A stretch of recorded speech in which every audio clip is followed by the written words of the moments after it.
मला असं वाटतं की 14 गावामध्ये गेल्या अनेक वर्षापासून कुठल्याही पद्धतीने विकास झालेला नाही आणि या 14 गावातील लोकांना अनेक वर्ष यांच्यावरती अन्याय करण्याचं काम सत्ताधारी पक्षाने केलेलं आहे।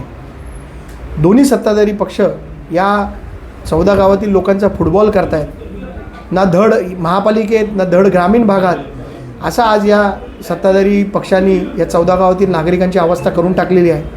रस्ते असतील, पाण्याची व्यवस्था असेल, अत्यंत दुर्दैवी अवस्था तिथे झालेली आहे।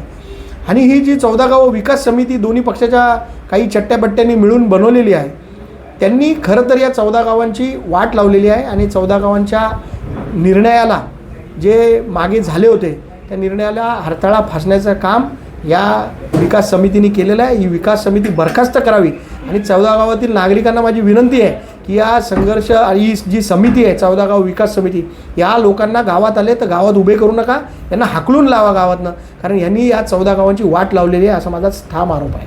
काय सांग किती हास्यास्पद आहे की सत्ताधारी पक्षातले लोक त्या गावांना एकतर विकासापासून वंचित ठेवतात आणि त्याचबरोबर ही गावं कुठल्या महापालिकेत असावी याचा निर्णय घेऊ शकत नाही। तर मला तर वाटतं हे दुर्दैवी आहे। सत्ताधारी पक्षाने योग्य तो निर्णय घ्यावा आणि त्या लोकांना विकासापासून एवढी वर्ष वंचित ठेवलं आहे, त्या लोकांना प्रॉपर विकास करण्यासाठी योग्य तो न्याय द्यावा, नाही तर आहे त्या ग्रामपंचायतमध्ये निवडणुका घ्याव्या अशी माझी विनंती आहे त्यांना।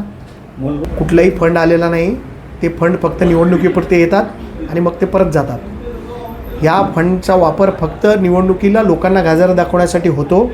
माझं तर म्हणणं आहे ही विकास समिती आहे, हिला सर्व गावांनी याच्यावर बहिष्कार टाकावा। ही जी 14 गावं विकास समिती बनवलेली आहे याच्यात फक्त पक्षीय राजकारण चालतं, स्वतःची पोळी भाजून घेण्यासाठी राजकारण करतायत। यांना बेदखल करा 14 गावातनं अशी माझी सर्वांना विनंती आहे।